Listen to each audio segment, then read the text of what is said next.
Assalamualaikum, hai dan selamat sejahtera semua. Okey, hari ini kita masih lagi dalam bab 1 iaitu mengenali sejarah.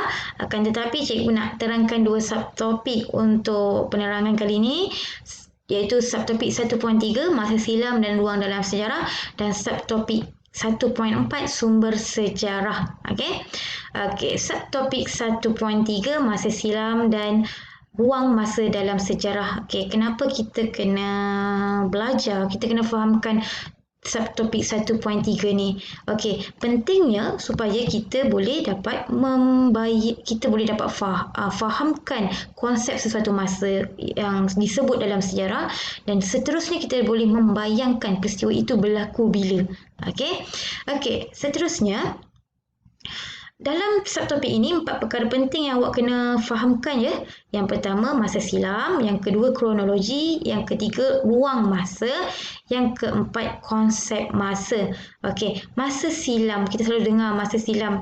Okey, bila sebut sejarah, masa silam. Masa silam ialah rentetan peristiwa yang telah berlaku. Di mana masa silam itu dikaji mengikut urutan masa yang dinamakan kronologi. Okey, so apa itu kronologi? Okey, kita selalu dengar perkataan kronologi ni kat mana? Biasanya dekat berita. Pembaca berita dia sebutkan kronologi kejadian tanah runtuh.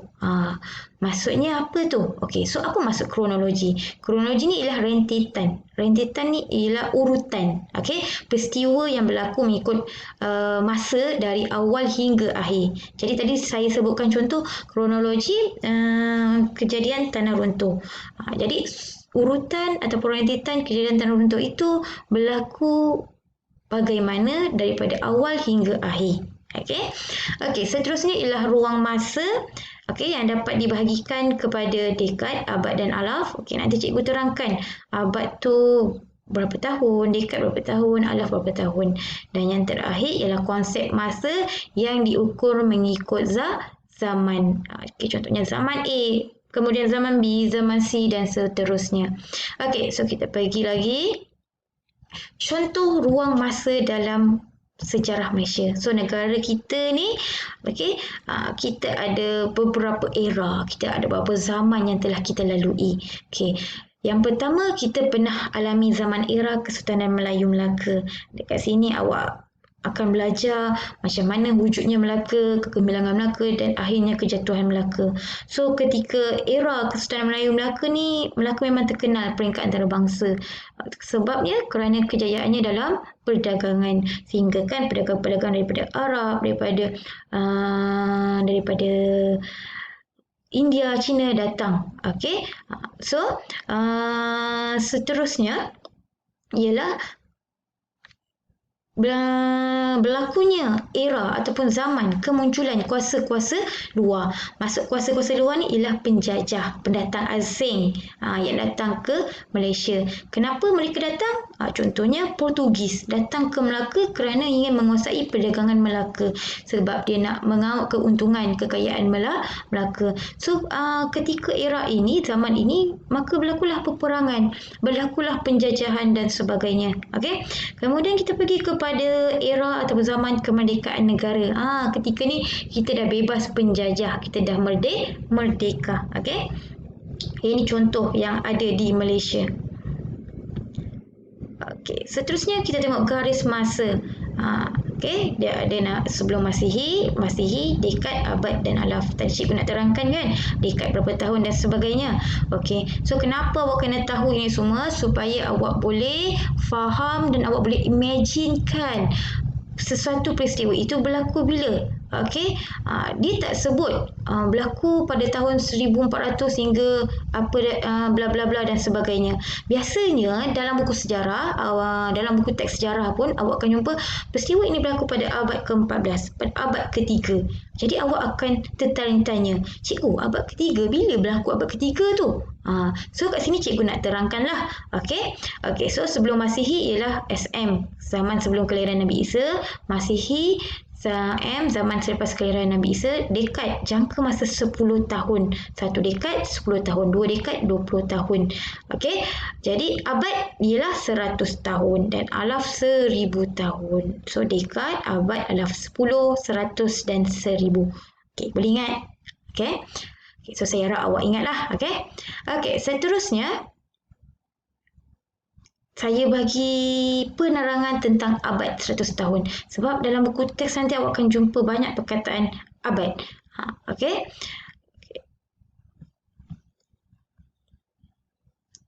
Okey, so kat sini cikgu terangkan sampai abad keempat saja. Cikgu nak terangkan sampai abad keempat. Contohnya abad pertama, 1 hingga 100 tahun peristiwa ini berlaku. Okey, tempoh masa dia. Kedua, 101 hingga 200 tahun. Ketiga, 201 hingga 300 tahun. Keempat, 301, 400 tahun. Jadi agak-agak 400 tahun, awak dah lahir ke? Sudah tentu belum. Ibu awak pun belum lahir lagi masa ni. Okey? Okey. So, kita tengok contoh lain. Berapakah tempoh abad ke-14? Ini soalan untuk kamu. Kalau awak baca buku, dia kata abad ke-14. Bila berlaku abad ke-14 tu? Tempoh masa bagi abad ke-14 ialah 1301 hingga 1400 tahun. Okey. Okey, jadi sekarang kita berada di abad yang keberapa? Tahu tak sekarang ni tahun 2021 kita berada abad keberapa? Okey, sekarang kita berada di abad ke-21 iaitu tempoh masanya bermula 2001 hingga 2100 tahun. Jadi 2101 ataupun 2101 kita dah mula masuk abad ke-22. Okey, faham? Okey, seterusnya tadi cikgu ada sebutkan kronologi kan? Okey, so ni cikgu bagi contoh lah kronologi.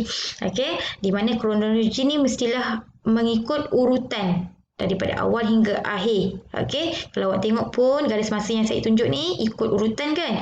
2008, 2014, 2015, 2017, 2020. Okey. Kalau kat sini 2008, sini 2017, tiba-tiba sini 2014, itu salah, tidak mengikut urutan. Okey. So ni saya bagi contoh lah. Okey, 2008 saya dilahirkan di Hospital Sultan Ismail. 2014 saya mula bersekolah di Tadika Gemilang. 2015 kelahiran adik saya. 2017 kami sekeluarga pergi melancong ke Paris. Okey. Dan 2020 keluarga kami terlibat dengan kemalangan dan mengakibatkan kematian bapa. Ini contoh kronologi. Okey. Kalau tengok jelas dan nyata dia mengikut urutan.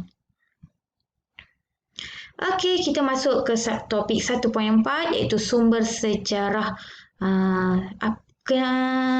Kenapa kita kena belajar sumber sejarah? Okey, kerana sumber sejarah ni penting. Untuk apa? Untuk penyelidikan dan penulisan ahli-ahli sejarah. Ahli-ahli sejarah ataupun sejarawan yang nak buat kajian tentang sesuatu peristiwa tu diperlukan sumber sejarah. Okey, diperlukan sumber sejarah. Okey, diperlukan sumber sejarah supaya apa? Supaya kajian yang mereka buat tu lebih tepat, lebih sahih, lebih benar. Okey? Okey, seterusnya sumber sejarah. Sumber sejarah ada dua yang awak kena fahamkan dan awak kena banding bezakan. Sumber primer, sumber sekunder. Okey? Sumber primer ataupun dipanggil sumber yang pertama, okey? Dan sumber sekunder atau dipanggil sumber kedua. Okey, dua perkara ni awak kena bandingkan dari aspek dua benda. Contohnya ciri-ciri dan juga contoh. So awak kena banding bezakan. Okey, perbezaan ciri-ciri sumber primer dan sumber sekunder. So awak kena bandingkan. Okey, kita tengok kepada sumber primer dulu. Okey. Sumber primer ni ciri-cirinya belum diolah atau diterbitkan. Maksudnya dia bersifat aslilah, original, belum ditafsirkan. Okey.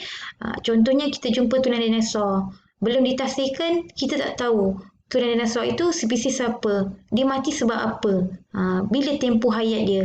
Okey. Okey, kita tengok contoh bagi sumber primer. fosil. Okey, fosil tahu tak apa itu fosil? Fosil ialah tinggalan haiwan, tinggalan manusia, tinggalan tumbuh-tumbuhan.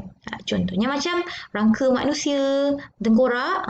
Contohnya macam tulang dinosaur. Okey. Okey, artifak. Apa itu artifak? Artifak ialah alatan ciptaan manusia. Manusia yang buat. Manusia yang cipta dia.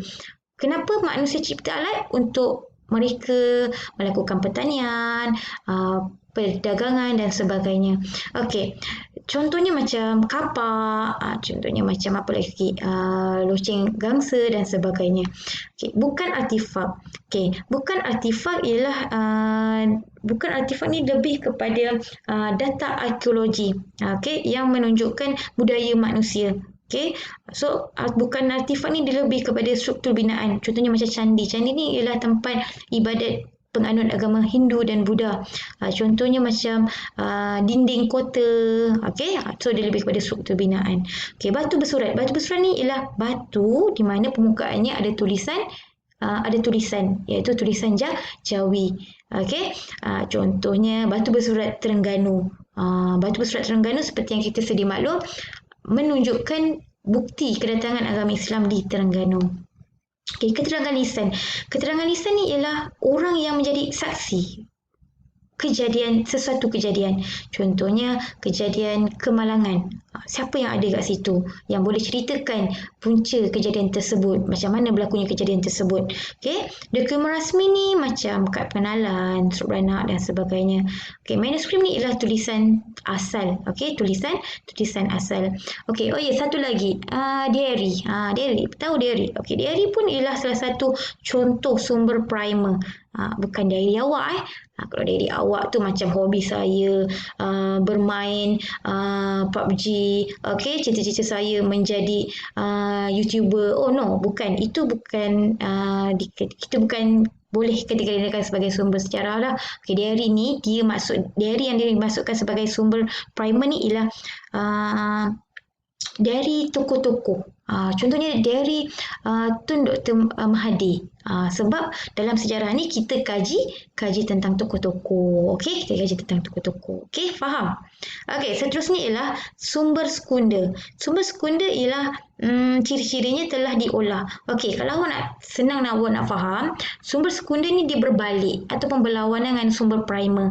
Okey, kalau sumber primer dia belum diolah, sekunder dia telah diolah, kemudian telah diterbitkan dan telah tersebar kepada umum. Maksudnya orang ramai boleh dapatkan sumber sekunder tersebut. Contohnya macam sumber primer dia tak disebarkan. Awak pernah nampak ada orang ada simpanan tulang dinosaur dan sebagainya? Tak ada kan? Okey, so kegunaan sumber primer tu untuk ahli sejarawan membuat kajian. Okey, so sumber sekunder ni contohnya seperti buku, contohnya macam buku teks, okey, akhbar, surat khabar, berita harian, harian Metro, okey, dan sebagainya. Okey, kemudian majalah, jurnal, okey, dan juga ensiklopedia. Okey, itu contoh-contoh sumber sekunder. Okey, okey. So kelas, sumber primer dan juga sumber sekunder ni, apa kepentingan dia? Okey, kalau untuk sumber primer tadi, okey, kepentingan dia adalah untuk mencari maklumat yang tepat, maklumat yang benar. Okey, tentang sesuatu peristiwa itu. Manakala sumber sekunder ni dia lebih kepada untuk membantu kita untuk mencari maklumat dan membuat perbandingan. Mencari maklumat dan membuat perbandingan dapatan penyelidikan sejarah. Okey, contohnya kita dapat maklumat daripada buku. Jadi kalau kita nak dapatkan maklumat yang pelbagai, kita cari maklumat yang sama di akhbar pula. Kita cari maklumat yang sama di majalah pula. Okey, contohnya peristiwa serangan Portugis, kita dah baca kat buku. Kemudian kita boleh baca, kita dapatkan daripada jurnal, ensiklopedia, okey, yang bertujuan untuk kita membuat perbandingan maklumat tersebut. Okay. So itu adalah kepentingan sumber primer dan sumber sekunder. Okey. Okey, itu saja untuk hari ini. Terima kasih kerana sudi menonton dan juga mendengarkan penerangan subtopik 1.3 dan 1.4 daripada saya, Cikgu Hanisa. Okey.